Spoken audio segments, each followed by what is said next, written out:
देखें, आज मैं अपना एक चैनल स्टार्ट कर रहा हूँ जिसका नाम फिजिक्स विद फन है।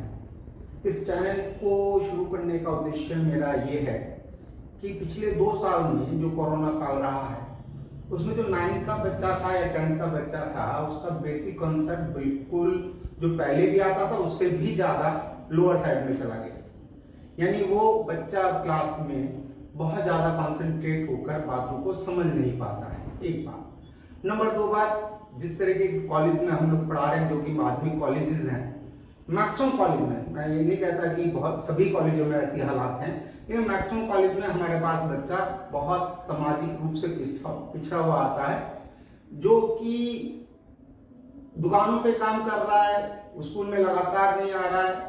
अगर वो 3 दिन बाद आया तो जो हमने कॉन्सेप्ट उसको समझा दे 3 दिन में, चौथे दिन उसको समझ में नहीं आएगा। तो इस वजह से आज मैं एक अपना चैनल लॉन्च कर रहा हूँ जिसका नाम है फिजिक्स विद फन। और उसमें शुरुआत में क्योंकि मिड टर्म आने वाला है, यानी कि अर्धवार्षिक परीक्षा आने वाली है, सभी बच्चे अलग अलग कॉलेजेस में हैं, उनके मिड टर्म लगभग 15 नवंबर से 1 दिसंबर के बीच में होने वाले हैं। तो मैं पहले मैक्सिमम टॉपिक जो इंपॉर्टेंट है उन्हीं के बारे में छोटी छोटी वीडियोस बनाकर आपको डालूंगा जिसको आप सुने और उसका फायदा उठाएं। आज हम शुरू करेंगे 11वीं कक्षा की, यानी कि फर्स्ट ईयर की भौतिकी की पार्ट 2 की। पार्ट 2 में पहला चैप्टर है प्रत्यास्था, इलास्टिसिटी।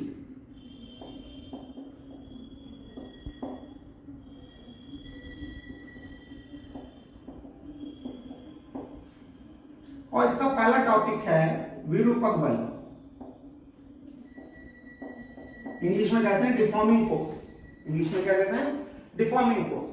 अब इसको अगर आप तोड़ें 2 हिस्सों में, एक तो रह गया विरूपक, एक रह गया बल। अब बल क्या है? अगर आप सोचें इस बात को, बेसिक कॉन्सेप्ट है बल का जो कि आपने 8th स्टैंडर्ड में या 9th स्टैंडर्ड में पढ़ा होगा कि बल वह कारक है जो किसी विराम वस्तु को गति अवस्था में, गति से विराम अवस्था में या दिशा परिवर्तन करता है, करने का प्रयास करता है। इसके अलावा बल और क्या कर सकता है? आपके पास एक माना स्पंज बॉल है, आपने उसे दबाया तो उसका क्या हो गया? वो दब गई, यानी उसके रूप में और आकार में परिवर्तन हो गया। तो वह बल जो किसी वस्तु के रूप या आकार या दोनों में परिवर्तन करता है या परिवर्तन करने का प्रयास करता है, उसको विरूपक बल या डिफॉर्मिंग फोर्स कहते हैं। यानी ये पहला टॉपिक आपका इस चैप्टर का जो कंसेप्ट है विरूपक बल वो आपको क्लियर होना चाहिए। अब नंबर 2 पॉइंट आता है जो कि चैप्टर का नाम है वह प्रत्यास्था। ये है क्या? इस चीज को समझिए। तो इसके लिए एक छोटा सा उदाहरण समझें। आप नहाने के बाद जब बाहर आते हैं तो क्या करते हैं? बाल बनाते हैं। बाल बनाते हैं और सबसे पहले आपको जीवन में पहली बार सफेद बाल दिखाई दे तो आप क्या करेंगे? सोच कर बताएं। यस, यानी कि आप उसको तोड़ देंगे, समझदार होंगे तो कैंची से काटेंगे, डाई कर देंगे। यानी आपने क्या किया? आपने अपने रूप में होने वाले परिवर्तन का विरोध किया। सिमिलरली किसी पदार्थ का वह गुण जिसके कारण वह विरूपक बल के द्वारा हुए परिवर्तन का जो रूप या आकार या दोनों में हो रहा है उसका विरोध करता है और विरूपक बल हटाए जाने पर वह पुनः अपनी प्रारंभिक अवस्था में आ जाता है, उस गुण को प्रत्यास्था कहते हैं। मैं अपनी बात को पुनः बोल रहा हूं, बड़े प्यार से सुनेंगे। मैंने कहा किसी वस्तु के पदार्थ का वह गुण जिसके कारण वह अपने विरूपक बल के द्वारा हुए परिवर्तन का किसमें? रूप या आकार में होने वाले परिवर्तन का विरोध कर रहा है, उसे प्रत्यास्था कहते हैं। और विरूपक बल हटाए जाने पर वह अपनी प्रारंभिक अवस्था में या पूर्व अवस्था में वापस लौट आता है। तो इस गुण को हम क्या कह रहे हैं? प्रत्यास्था कह रहे हैं। ये पॉइंट आपको क्लियर हो गया होगा। नंबर 3 पॉइंट है इसमें प्रत्यास्था की सीमा। देखिए ये सारे वो पॉइंट्स हैं जिनका इस्तेमाल हम आगे करेंगे, तो आपको ये क्लियर होना चाहिए। तो प्रत्यास्था की सीमा क्या है इसको समझिए। मानो मेरे पास एक रबड़ है, मैंने उसे खींची, लंबाई बढ़ गई, मैंने छोड़ा, वापस आ गई। मैंने और जोर से खींची और लंबाई बढ़ गई, यानी वापस छोड़ी, वापस आ गई। मैंने और जोर से खींची, हो सकता है वो टूट जाए, हो सकता है वो वापस ना आए। यानी कि विरूपक बल का वह अधिकतम मान जहां तक वस्तु में प्रत्यास्था की गुण उपस्थित रहे उसे प्रत्यास्था की सीमा कहते हैं। पुनः मेरी बात को आराम से सुनेंगे। मैंने कहा मैक्सिमम विरूपक बल का मान, यानी कि विरूपक बल का वह अधिकतम मान जहां तक वस्तु में प्रत्यास्था का गुण उपस्थित रहता है या विद्यमान रहता है, उसको प्रत्यास्था की सीमा कहते हैं। ये बहुत इंपॉर्टेंट पॉइंट था आपके लिए। अब देखिए यहां पर पहला पॉइंट आएगा जो प्रतिबल, यानी आपका पहला पॉइंट अर्धवार्षिक के लिए प्रतिबल की परिभाषा, उसका विमेय सूत्र, उसका मात्रक बहुत इंपॉर्टेंट है। क्या चीज उसको समझने की कोशिश करेंगे। माना मेरे पास एक वस्तु है, मैंने उसमें बल लगाया, तो क्या उसकी लंबाई में वृद्धि हो जाएगी। उसकी लंबाई में वृद्धि हो जाएगी तो क्या होता है, अंदर की ओर एक बल करता है काम, जिसके प्रत्यानयन बल कहते हैं। प्रत्यानयन बल या आंतरिक प्रतिक्रिया बल, ये दो शब्द इसके लिए इस्तेमाल होते हैं। तो F अपॉन ए यानी प्रतिबल, स्ट्रेस।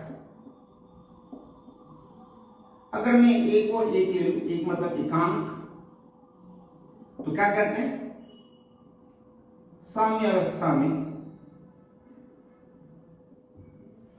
वस्तु के एकांक अनुपस्थ काट क्षेत्रफल पर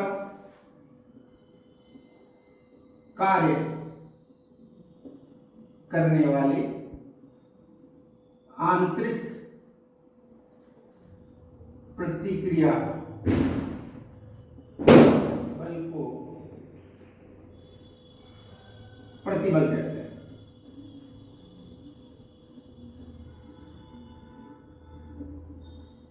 यह आपके पास परिभाषा। अब इंपॉर्टेंट पॉइंट क्या है, बहुत सारे बच्चे कहेंगे सर ये तो किताब में लिखी हुई, कुछ याद करने की टेक्निक है क्या, नहीं है हमारे पास।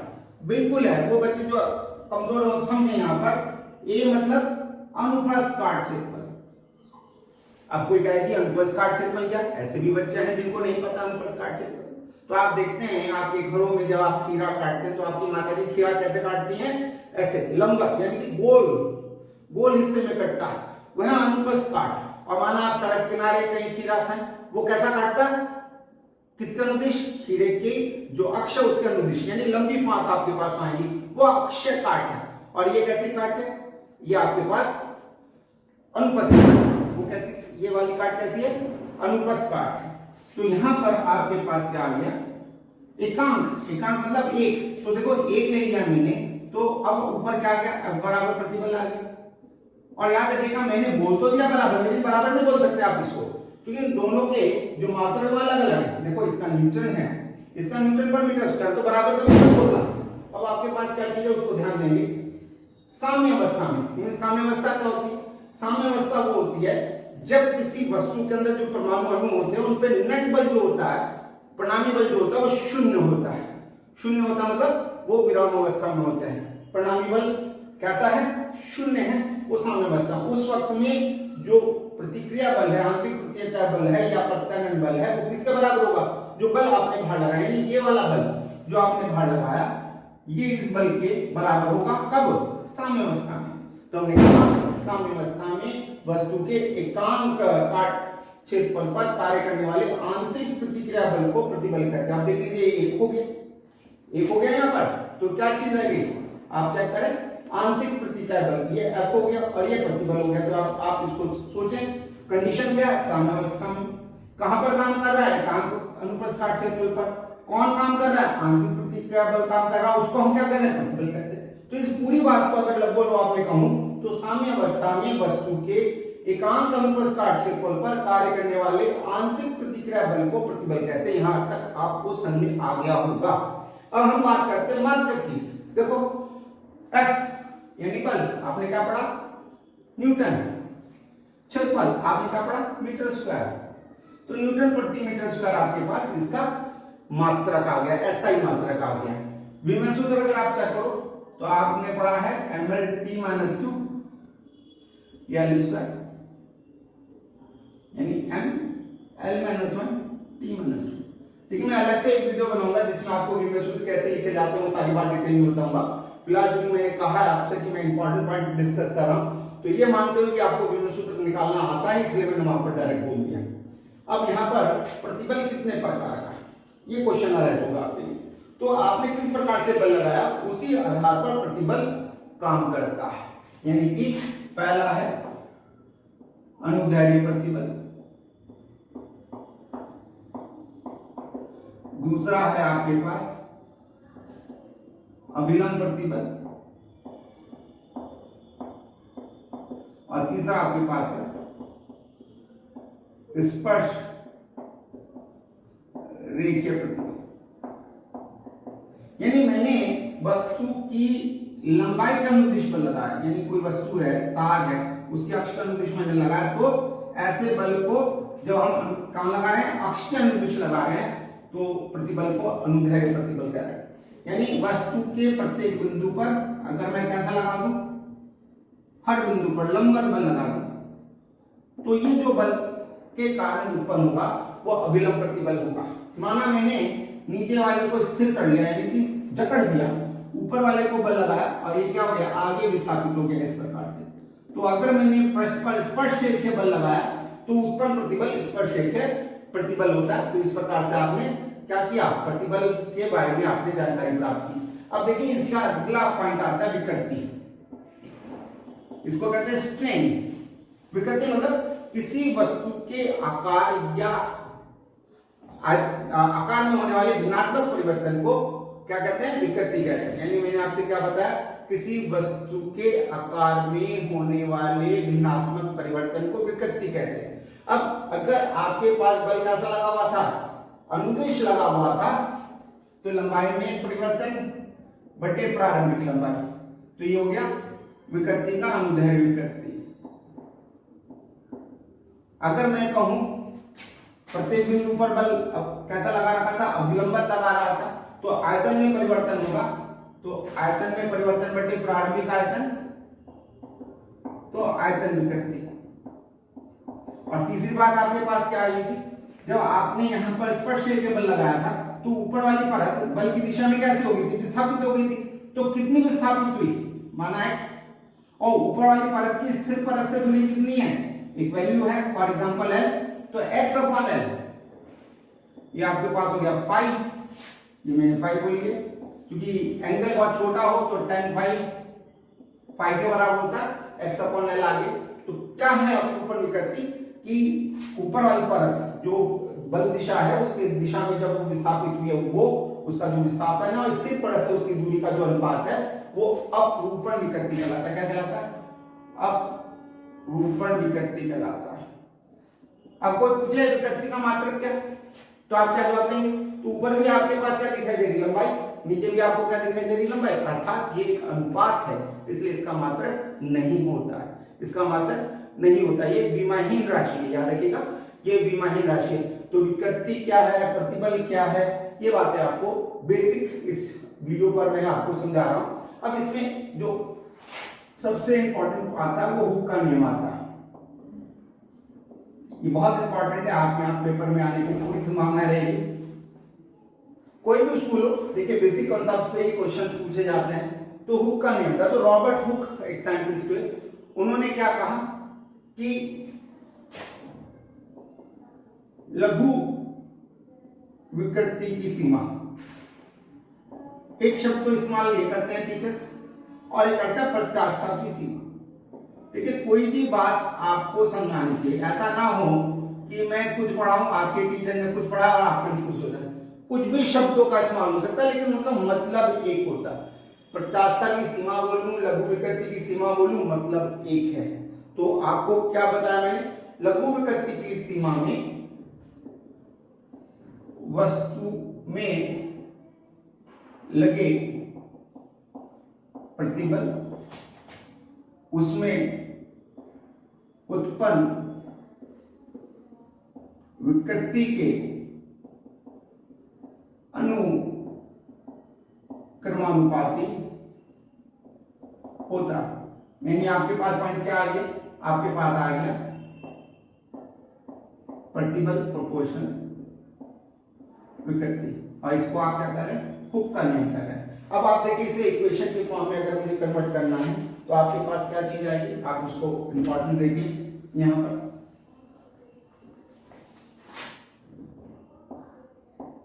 प्रतिबल बटे विकृति बराबर लगाएंगे तो एक नियतांक लगाएंगे, और ये नियतांक को क्या कहते हैं, इसको कहते हैं प्रत्यास्थता गुणांक। इसे क्या कहते हैं, प्रत्यास्थता गुणांक। यहां तक आने के बाद देखो ये प्रत्यास्थता गुणांक 3 प्रकार का होता है। यंग प्रत्यास्थता गुणांक, नंबर 2 आयतन प्रत्यास्थता गुणांक, और तीसरा है दृढ़ता गुणांक। अब देखिए इनकी परिभाषा बड़ी आसान है। यदि आपको हुक का नियम क्लियर है तो आप आसानी से इन परिभाषाओं को लिख सकते हैं। क्योंकि कैसे, लघु विकृति की सीमा में वहीं का वहीं पर वस्तु में लगे पहला प्रतिबल कैसा था, अगर आप यहां अनुदैर्ध्य लगा दें और अनुदैर्ध्य और उसमें उत्पन्न प्रतिबल कौन सा, विकृति कौन सी भी बेटा आपके पास यहाँ पर अनुदैर्ध्य से अगर आप चेक करो तो ये अनुदैर्ध्य विकृति उत्पन्न हुई थी, तो यहाँ अनुदैर्ध्य लगा दें तो क्या हुआ कि अनुक्रमानुपाती होता। तो इसका मतलब आपके पास क्या आ गया, अनुदैर्ध्य प्रतिबल बटे अनुदैर्ध्य विकृति, और इसको आपने क्या कहा, वाई, यानी यंग प्रत्यास्थता गुणांक। आपने इसको क्या कहा, यंग प्रत्यास्थता गुणांक। सिमिलर फैक्टर है, लघु विकृति की सीमा में वस्तु में लगे, अब कौन सा था, अभिलंब प्रतिबल, उसमें उत्पन्न कौन सा विकृति आई थी, आयतन विकृति आई थी, तो आयतन विकृति के अनुक्रमानुपाती होता, तो B बराबर आपके पास आ जाएगा अभिलंब प्रतिबल बटे आयतन विकृति, और तीसरा है दृढ़ता गुणांक। यानी आप देखें यहाँ पर जो कंफ्यूजन आपको शायद यहाँ पर प्रत्यास्थता की सीमा की वजह से हो रहा है, ये मैं मिटा देता हूं। तो देखें क्या है, लघु विकृति की सीमा में वस्तु में लगे कौन सा प्रतिबल, स्पर्शरेखीय प्रतिबल, उसमें उत्पन्न कौन सा अपवर्तन विकृति के अनुक्रमानुपाती होता, और थीटा बराबर आ गया आपके पास स्पर्शरेखीय प्रतिबल अपॉन अपवर्तन विकृति। देखिए ये पेपर में नहीं आएगा क्योंकि आपका जो कोरोना की वजह से 30% कोर्स कम हुआ है, वहां से ये आर्टिकल हटा दिया गया है, तो इसलिए आप करने की जरूरत है। लेकिन कोई कंपटीशन के लिए तैयारी करेगा तो आपको पता होना चाहिए। तो फिलहाल आपको वाई बी की परिभाषा याद होनी चाहिए, मात्रक वहीं का वहीं रहेगा। अगर आप चेक करें देखें कैसे कि ये है न्यूटन पर मीटर स्क्वायर, और इसका कोई मात्रक नहीं था, नीचे मात्रकहीन था, तो अपने आप में क्या हो गया, न्यूटन पर मीटर स्क्वायर। सिमिलरली इसका भी न्यूटन पर मीटर स्क्वायर, और बी में सूत्र बिल्कुल वही रहेगा ml-1 t-2। तो कई बार यहाँ पर जो क्वेश्चन आते हैं वो डायरेक्ट आते हैं, सिंपल सी परिभाषाएं आती हैं, वो आती है यंग प्रत्यास्थता गुणांक किसे कहते हैं, उसका सूत्र लिखें और उसकी भी मैं सूत्र लिखें, या पूछा जाएगा प्रतिबल विकृति क्या है, उनकी परिभाषाएं लिखें, या आपसे पूछा जा सकता है हुक का नियम क्या है, उसको लिखें। तो आज मैंने बिल्कुल इस चैप्टर का कॉन्सेप्ट आपको दिया है, तो याद रखिएगा, कॉन्सेप्ट याद करेंगे तो आगे भी बात समझ में आएगी। तो स्टे हेल्थी, स्टे सेफ, मस्त रहें, स्वस्थ रहें। कोरोना काल है तो इस वक्त दिवाली का मौसम है, भीड़ से बचें, मास्क लगाएं, 2 गज दूरी का पालन करें। आज का सेशन इस वीडियो का समाप्त है। वीडियो देखें, पसंद आए तो उसको सब्सक्राइब करें और लाइक करें।